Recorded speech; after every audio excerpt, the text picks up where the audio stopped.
मुझे दर्शन दो, मुझे दर्शन दो प्रभु, नहीं तो इन गोपियों का प्राण निकल जाएगा। ये प्राण मात्र आपकी दर्शन की आकांक्षा लिए हुए बैठे हैं। गोपियों ने ऐसा निवेदन किया, लेकिन ठाकुर जी तब भी नहीं आए। अब क्या करें गोपियां? गोपियों ने कहा एक अंतिम अस्त्र और है हमारे पास। कौन सा? कहा वो अस्त्र है कि ठाकुर जी की लीला का काम करो। लीला के काम के पहले ही उनका एक काम करना पड़ेगा। क्या? एक बहुत बढ़िया गीत बनाया है भगवान ने, उसको कहते हैं क्या? गोपी गीत। सुखदेव बाबा ने गाया है, 2-4 लाइन आई, हम लोग गुनगुनाते हैं। गोपियों ने लीला का अनुकरण किया। कोई पूतना बनी, कोई उसके ऊपर चढ़ गई, अरे ब्रजवासी मैंने पूतना को मार दिया, डरने की बात नहीं, आओ आओ बचाओगे बचाओगे। उल्टी पुल्टी लीलाएं करने लगी। सोचा ठाकुर जी आए, ठाकुर जी फिर भी नहीं आए। यही गीत गाते हुए गोपियों ने कहा इस गीत को गाते हुए हम सब लोगों को यमुना जी में अपना शरीर विसर्जन कर देना है।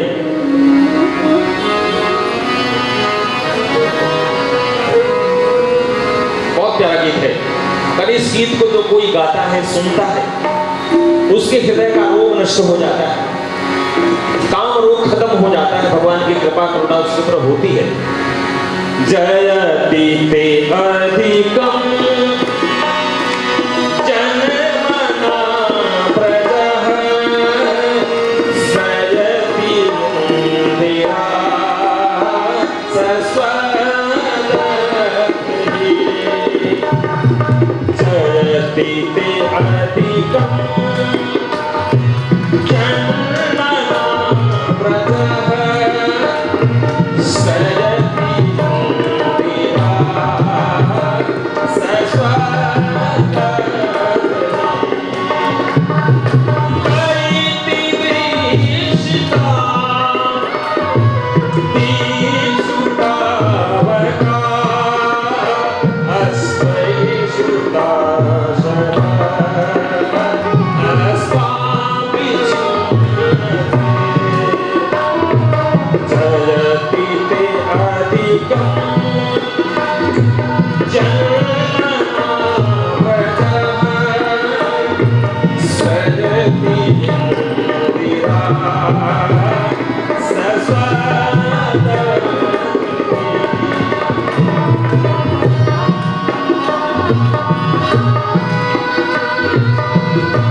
तव कथामृतम्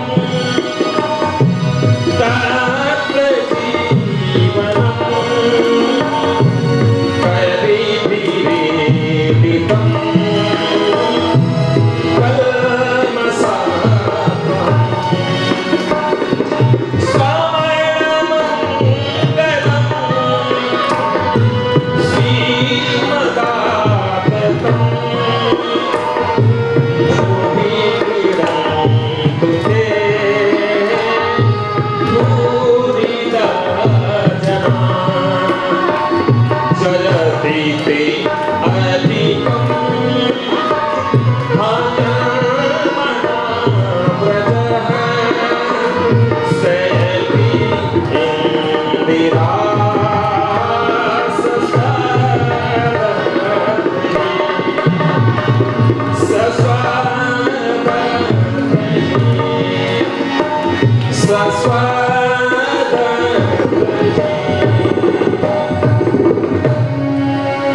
गोपियां कहती जयति अधिकम तो जन्मना ब्रजम अधिकम जयति।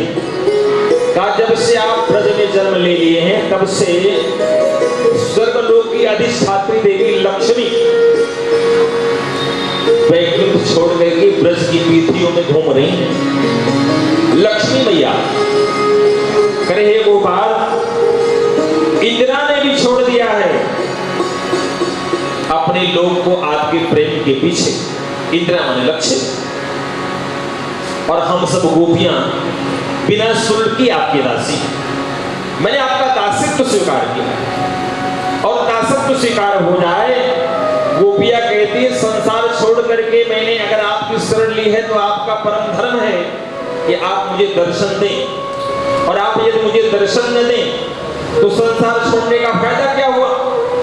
इसलिए हे नाम मुझे दर्शन दें।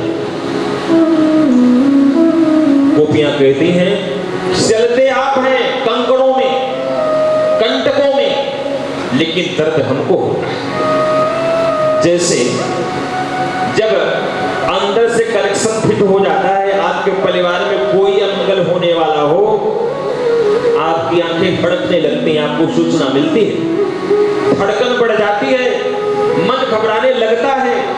ऐसी ही गोपियों का मन घबरा रहा है कि श्याम सुंदर इस करीली पथरीली जमीन में, जहां किरील के कांटे बड़ी नुकीले हैं, ठाकुर के पैर में लगता होगा तो कितनी पीड़ा होती होगी। हे श्याम सुंदर, तो मुझे दर्शन न तो चलेगा, लेकिन कंटकों में तो मत जाओ। गोपियों ने ऐसा निवेदन किया और कहा आपकी हालत तो श्याम सुंदर ऐसी हो गई जैसे कोई कसाई बकरा ले आता है अपने यहाँ, खिलाकर उसको पुष्ट करता है, और पुष्ट होकर बकरा जब नौजवान मोटा तगड़ा हो जाता है, वही कसाई उस पर धारदार हथियार से काटकर उसे मार देता है। नेह किंबह करे, केवल खड्ग से किसी की मारने की हत्या नहीं होती। आपने अपनी आंखों से मुझे प्रेम करना सिखाया है, आपकी नेत्रों को देखकर हम लोग आपसे प्रेम करना सीख गए हैं, और आज प्रेम का जैसे ही प्रथम पाठ, प्रथम अध्याय शुरू हुआ, ऐसे आप भाग गए। ये अच्छे प्रेमी का लक्षण नहीं श्याम सुंदर का। मुझे याद है, यदि आपको मुझे ऐसे करना था तो करें, दावा की लगी थी ब्रजमंडल में, जल जाने दिए होते। काली नाग रहता था ब्रजमंडल में, सबको खा लेता, क्यों बचाया? तृणावर्त के उपद्रव से, बड़े बड़े राक्षसों के उपद्रव से ब्रजमंडल वालों को क्यों बचाया? मर जाने दिया होता। गोपियां इस प्रकार रोने लगी, बोलाहना देने लगी, हे प्रभु, यदि आपका ऐसा ही नियम है तो ये प्रेम करने का तरीका नहीं है, ये प्रेम का परिणाम नहीं है। अंदर से आत्मीय आवाज आई कि जब ये तुमसे प्रेम नहीं करते तो इनका नाम क्यों गा रही हो? तव कथामृतम, का भगवान की कथा क्या है? अमृत है। भारत में अमृत बनाने की परंपरा है। अधरामृत, शरणामृत, पंचामृत और कथामृत, ये भारत में मिलता, कहीं और नहीं मिलेगा। साली राम जी को डुबोया तुलसी दंताला शरणागत हो गया। किसी देवालय में ठाकुर जी के शरणों का धोन ले आए, शरणागत हो गया। तो कह रहे हैं आपकी कथा अमृत है और हम लोगों ने भूल से आपके कथा अमृत को पी लिया है। अमृत पीने वाला मरना चाहे भी तो मर नहीं सकता, इसलिए हम लोग मरना चाहते लेकिन मर नहीं पा रहे क्योंकि आपकी कथा मैंने पी लिया है। कहा तुम्हारे कहने से थोड़ी मानेंगे, कहा मैं नहीं कह रहे हैं। कवि भिरीलितम, बड़े बड़े कवि कह रहे हैं। कौन कौन से कवि? करे ब्रह्मा बाबा, भगवान शंकर, सरकारी महात्मा, ऐसे से कवि कह रहे हैं जो यहाँ नहीं रहते, बाहर रहते हैं, अंतरिक्ष में रहते हैं, आपके लोकों में रहते हैं। हे नाथ, आपकी गोपियां आपको याद कर रही हैं, पधारो मुझे दर्शन दो, नहीं तो हम सब गोपियां यमुना में अपने प्राण की तिलांजलि दे देंगी। जब ऐसी धमकी दिया गोपियों ने और यमुना किनारे चलने लगी तो ठाकुर जी प्रकट हो गए, बोले राज बिहारी लाल की। प्रकट हो गए, अब गोपियों के बीच में घिरे ठाकुर, सारी गोपियां किनारे किनारे और बीच में ठाकुर, स्वामिनी भी है। कोई आंख तरेर रही थी, एकदम ऐसे जालू पड़ रहे खा जाएगी। अब कोई हाथ सहला रही थी, कोई शरण चाप रही थी।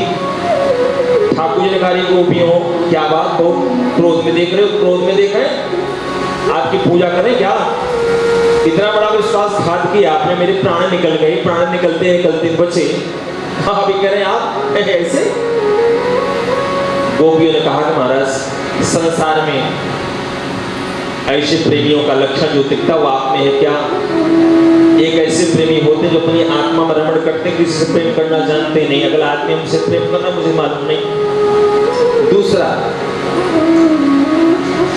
अगर प्रेम करने अपना स्वार्थ की पूर्ति किया, छोड़ दिया। तीसरा, गुरु जैसे लोग प्रेमियों के साथ द्रोह करते हैं।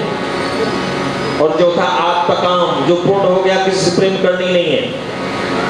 गोपियों ने कहा अपने श्याम सुंदर तो गुरुद्रोही वाले प्रेमी लगते हैं। ठाकुर जी अरे राम राम, गोपियों कैसा आरोप लगा रही मेरे ऊपर? ऐसा नहीं, मैं ऐसा प्रेमी नहीं हूं। का फिर का देवियों आदि परिचयाद अवज्ञा, जब ज्यादा परिचय हो जाता है गुरु जी के साथ, कोई ज्यादा रहने लगे तो गुरु जी में दोष दर्शन होता है। गुरु जी ऐसे, गुरु जी वैसे, गुरु जी ऐसे होता है। करे ऐसे ठाकुर ने कहा मैंने अपना परिचय ज्यादा इसलिए आपको नहीं दिया, तो आप फिर हमारे अंदर दोष दर्शन करने लगोगी। इसलिए कहते हैं प्रेम दूरी से बढ़ता है। इसलिए गोपियों आपके प्रेम की पराकाष्ठा